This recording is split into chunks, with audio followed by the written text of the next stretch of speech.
How's everybody doing? This is Anthony Brian Logan, and today I bring you a very interesting video from Michelle Obama. I saw this story originally posted on Breitbart. This is from a women's conference in Philadelphia that was yesterday, Tuesday, October the 3rd, 2017. And it got a lot of comments. It's really hot over there right now. So I really wanted to get into it and see what it was all about. I've skimmed through some of the most important parts because I've seen, clips uploaded here and there. The whole thing is an hour long. If you have a little bit of time or you want to torture yourself or whatever it is, you can watch that in the description box below. But I'm only going to show about 10 minutes of it right here because these are the most shared portions of it that I've been able to find on social media. Some really interesting things that were said here, to say the least. So what we're going to do right now is go ahead and start it from the beginning. As you can see, I got my green screen behind me. So we're going to be doing some letting it run, and then I'll pause it at certain points to give my 2 cents to elaborate on a point she made or to disprove or debunk a point she made. So without further ado, go ahead and roll it. Do you think that women in general have less chances to fail? You fail once, people start labeling you faster than they'd label a man ever. Absolutely. I think that's true for women, minorities. I think the bars are different. Okay, let's stop it right there, straight from the beginning. That doesn't really make any sense. Like, look, if you are a woman or air quotes minority, you have more chances to fail. Matter of fact, you're given more opportunities. You're given things that you should not get based upon your skill level, your level of education, your level of ability to perform a task. You're given much more leeway. You're given much more room to breathe, room to fail. So this whole thing right here you're talking about is a complete lie. Your answer was a lie. We experience that all the time. We experienced that over the last 8 years. I joked when I was on the campaign trail that the bar just kept moving, like, whoa, you meet it and then the bar would change. Yeah. What bar are you talking about? Like, I'm not really, that's kind of a vague statement. The bar, let's keep going and see what she says and see how she explains this. And we're seeing that now, quite frankly. The bar is just... That's probably like a veiled shot at Trump. That's why, she's doing all this and then the crowd is laughing. They probably all anti-Trumpers in there. Oh, and by the way, she's talking to Shonda Rhimes. Shonda Rhimes is a very famous TV executive. She was at one point on ABC. I think she may be over there still, but I'm not quite sure. But she produced shows such as Grey's Anatomy and also How to Get Away with Murder and also Scandal, the TV show which featured a black woman getting an abortion on TV. It was not real, of course, but it was a scene where she was getting an abortion and they played like some soft music. I want to even say it was some Christian music. So that tells you who she's talking to and what kind of questions are being asked and what kind of crowd you have. But I digress. That bar is going places. It is amazing to watch. But I want women to watch this. I want you all to pay attention because this is what happens when we don't stand up. We give our seats up to somebody who's supposed to be because of these stereotype notions of what we think power and success looks like. You don't give up your seats. They're taken away from you. If you do not perform well at a certain thing or in your job or whatever, you are not going to be there for long. But like I said, women, air quotes, minorities, you have more room to fail. So if you got removed from your seat, you probably were not doing a good job at all. Whose fault is that? We've sat at tables with people like that. Oh, yeah. You want to talk about what was the syndrome or what was the... Imposter syndrome. Imposter syndrome. You want to talk about some imposter syndromes? I've seen imposters at a lot of tables. Yes. And when you're at the table and you realize, oh, you are a fool, and I'm worrying about raising my hand... Look, I have been at so many tables with so many fools. Absolutely. Who were imposters. But who are you to judge that? Who are you really to judge? If they're at the table, who are you to judge them for what they're able to bring to the table? You don't really know that. All you know is what you think and what you feel and what you believe, not what the actual facts are. Did you give them an IQ test right there on the spot? Have you seen their resume? Just because you think that they are a fool, does that mean that they are? they may feel the same way about you. So who's right and who's wrong? At the end of the day, the proof is in the pudding, but let's keep going. But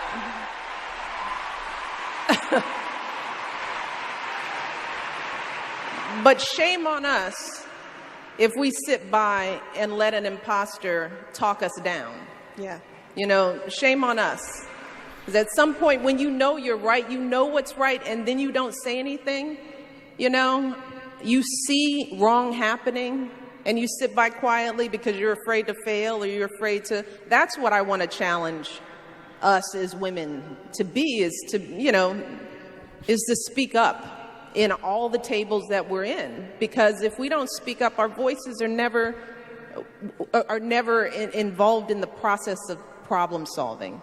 If you speak up, make sure you're saying the right thing. Don't just speak up just for no reason because you feel like you're a woman and you want to have somebody hear you roar. And we don't get to the right answers without our voices. I just moved to a company called Netflix, which I'm enjoying. Yeah. That's Shonda Rhimes right there. And A little bitty company a called little Netflix. company, they're pretty good. But they have this idea that hard work isn't what matters. It's the quality of the work, not the quantity. So they don't need to see you at work from, 6 a.m. to 6 p.m. or midnight or whatever. They just want you to come in with quality work, which is pretty controversial. I mean, I really like it, but it's pretty controversial. What do you think of it? What does that mean for you? Now, before she answers, I just want to say that just because you were at a place for an extended period of time does not mean you're working. You can do a lot of work in a condensed period of time. That is hard work. So, like, she's conflating different things. She's conflating the illusion of being at a place for a long time and to say that you're doing hard work because of that. You see what I'm saying? Just because you're at a place 24 hours or whatever, 20 hours, you go home for a little while, come back, you don't shave, you ain't changing your clothes, it doesn't mean you're working hard. But hard work is very important. So for her to say that hard work is somehow not important and the quality of it is, doesn't really make any sense. She's conflating length of time worked to effort put into working. That's very dangerous. I think it's a great idea, and it makes so much sense.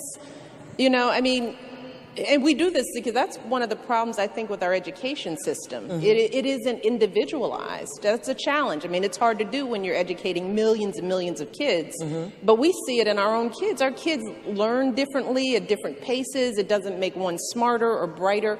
I think it's one of the things that keeps more girls out of STEM.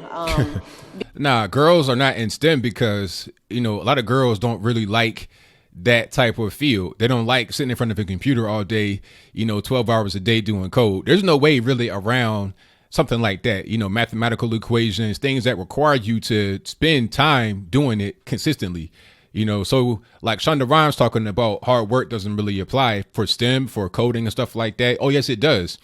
It most certainly does. Not only hard work, but working for a long period of time.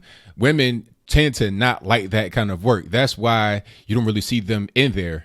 That's why. Because I think there's some girls that learn differently. They learn at a different pace. And who cares how fast you get it done if you get to the right answer? It does matter how fast you get it done. Like if you're talking about you have a deadline and if you don't meet the deadline, you don't get paid. Oh, it most certainly does matter how fast you get it done. You can't just be coddling somebody who's not able to perform a task quickly enough just because they are of a certain identity group, woman, LGBT, so-called minority or whatever. At the end of the day, we're talking about business. You got to be able to get stuff done. And if you can't, then it is what it is. And I think work operates under that same old theory that time in somehow means something. Time is money. I will say that. Time is money. But we've all worked with people, right? We've worked with people. And you know how people can be, but you've seen people who could be at the office all day and get absolutely nothing done. That's fine. If somebody's there all day, they're not getting something done. They're just, loafing, playing on their cell phone or whatever, then that's one thing. But if they're there all day and they're being productive, then why would you downplay that? It doesn't make any sense. Yeah. They're there, they're showing up, but they're on their computer happening. or, I found that I was the most productive when I was in a flex situation. When I was a vice president at the University of Chicago Hospitals, I had both kids. Barack was in the Senate. Question: how much does a senator job pay? Because I'm thinking, okay, why are you working with 2 kids and you got babysitters and stuff like that while your husband is a senator? I mean, if it was me and I was a senator, my wife wouldn't work. I mean, that's just me, but maybe you don't get paid that much for being a senator. I don't know. Like, somebody please explain to me, was he like in the was he in the big Senate at this point? He had to have been in the national Senate. I don't think he was in like the local, like the state Senate. If they, I think that he was making a lot of money at that point. So why was she working as well as him? But I digress. He wasn't home mostly during the week. My day would be, I got up at 5 in the morning to work out. My mom would come over. I had a babysitter that didn't drive. I mean, you all can relate to this. I can't relate. Babysitter who couldn't drive. What you want to say is you had a nanny. That's what you want to say. Somebody that's there at the house, basically playing a mother role while you are at work. No, I cannot relate to that, Miss Michelle Obama. I can't, but I digress again. Done with that. Yeah. So I would work out, come back home, take a shower. Mom would get the kids in breakfast. I'd get them in the car, do 2 separate drop-offs. Fortunately, the school was we were in the neighborhood where my job was and the girls' school was the only reason why this was possible. Mm-hmm. Drop them off, get to the office, walk from the parking lot because I had to park far, had to get work done in time for pickup, to get up, go sit in the line, get them back home, and come back to work, and then go back home for dinner. And one of the things I told my boss, the president of the hospital, was like, do not check for me for needless meetings. I do not have time for that. I will be getting work done, but if you are looking for me to show up and sit in a bunch of meetings to make you feel good, I was like, I can't do it. I am working my butt off, yeah. But if you're looking at me to look like the guys who are sitting next to me who either don't have kids or have wives that do all this sort of stuff, yes. And you're going to measure me against this guy, but that was part of me using my voice. See, that right there, that's part of the female privilege. Can you imagine a white male coming to his boss and be like, look, Mr. X, Y, and Z, you know what? You can't just call me for these meetings or whatever. I don't want to be in the meetings, because I got kids, I'm a single dad. Can you imagine what the response to this dude would be? It was like, look, son, you got to pack your bags, clean out your desk, and I need you to leave right now. And if you don't leave in 10 minutes, you're going to call security and have them escort you off the premises. That's what's going to happen. She went to the boss talking about what she is not going to do. That is not how it really works for the average person. If I'm wrong about that, let me know in the comments below. I would love to hear somebody tell me I'm wrong, because that right there, I cannot imagine your basic white guy doing something like that with his boss. But let's keep going. Because I didn't even take that job, but without the clarity and expectation that, given where my life was, wow, that they would get product, but they would have to get it in the way I delivered it and not the way they thought it should be delivered. And I've done a lot of conversations over the past several months, and a lot of questions I get from X organization or X industry is that we're working on diversity. What do you recommend we do? Oh. And the first thing I recommend is that you make sure that the problem solving table is diverse. Yeah. When they say diverse, when she says diverse, when anybody says diverse is like a leftist, what they mean is not white male. That's what they mean. It's not about having different opinions, different thought processes. No, they mean just like color and gender. And then the new diversity, the new white meat is transgender, trans queer. What they're going to have next is people that's furries and everything else. But let's keep going. You are not going to, there can't be a room full of men who are going to come up with right answers for how to create a work environment that's hospitable to women. And it can't be a room full of women. And it can't be a room full of women. The same is true for all of us. If we're trying to get anything done and we look around and we all look alike, we're all sitting around the same table and we feel really comfortable with ourselves, we should question that at any table that we're at. And we should be working actively to mix it up.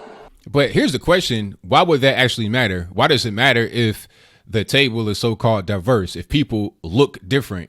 I mean, why do looks matter so much to the left? At the end of the day, the main focus should be on having a great result. a great result for everybody that's going to be affected by whatever is being discussed at the table, rather than people that are at the table all looking differently from one another. And really, if there is true air quotes diversity and you guys are different, even though you're not, but if you were, that would cause more confusion, because at the end of the day, you're going to have people that are not on the same page. They're not able to get on a common accord with one another. But people are on a common accord and they're able to get to the same page, and they're highly skilled and not biased, not looking at everything by looks. That's when you're able to get a better end result.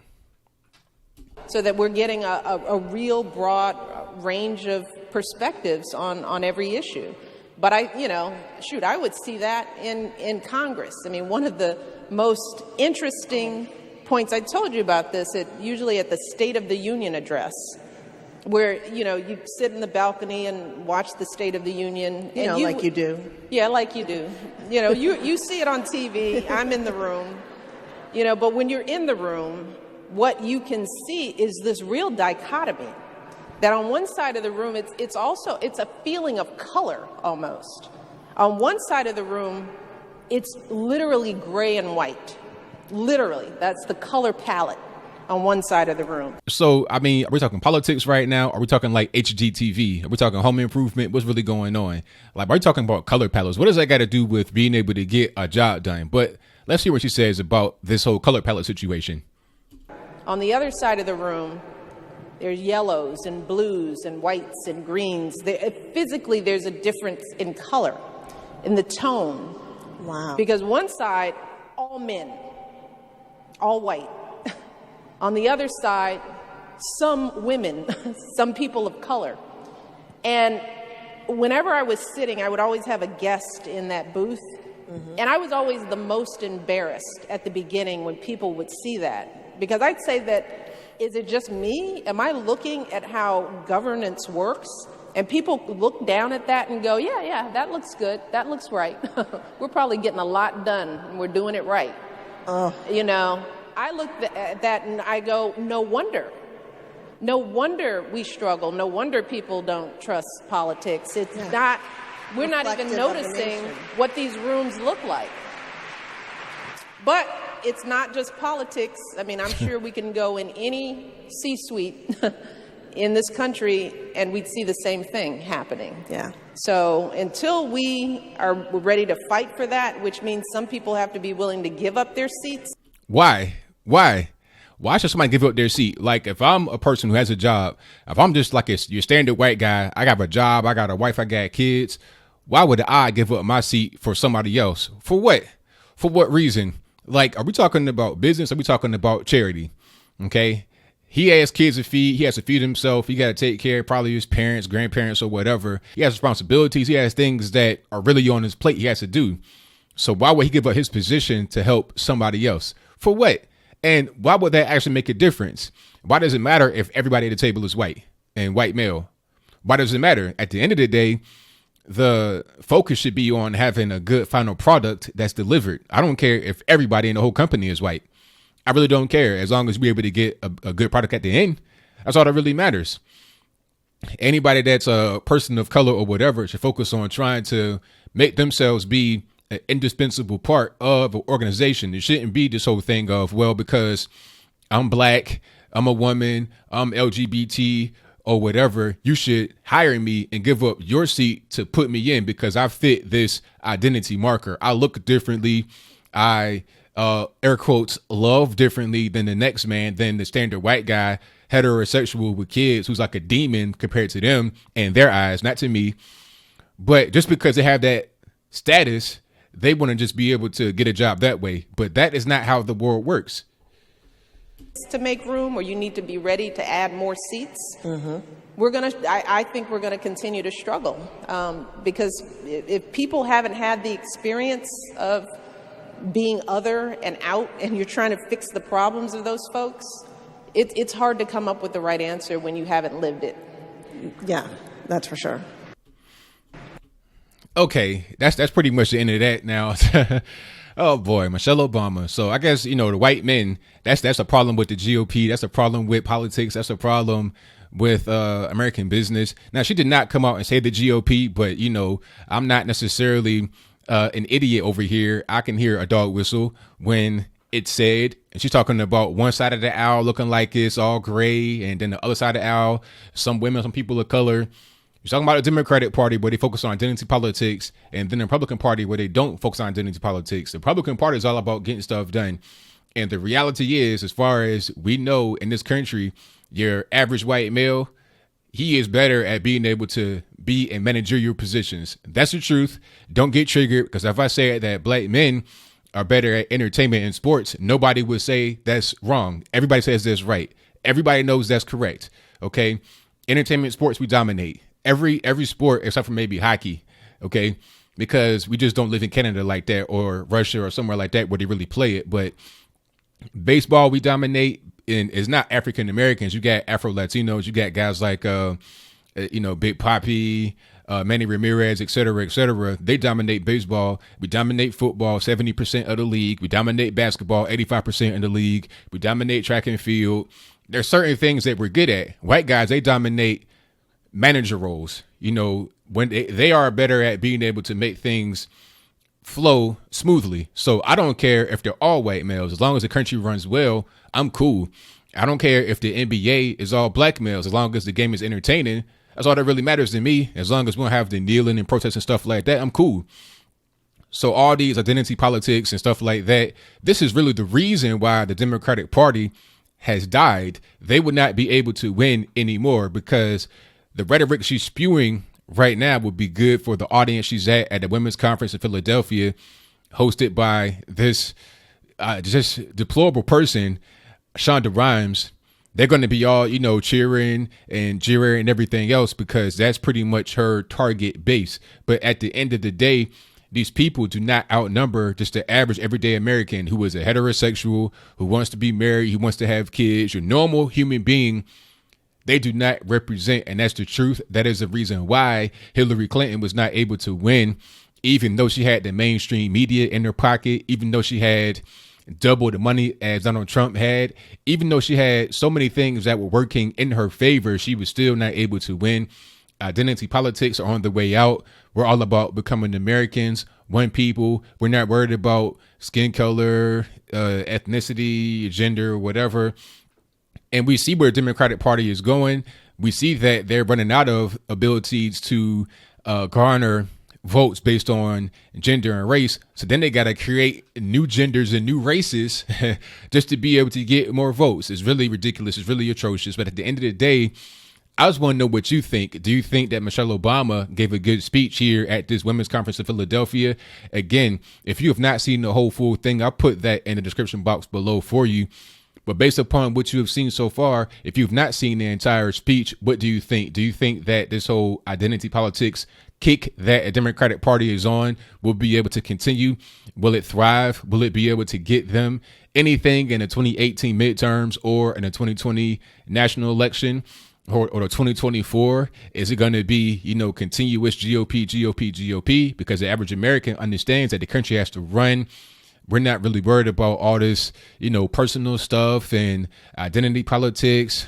Whatever your comments are, let me know in the comments below.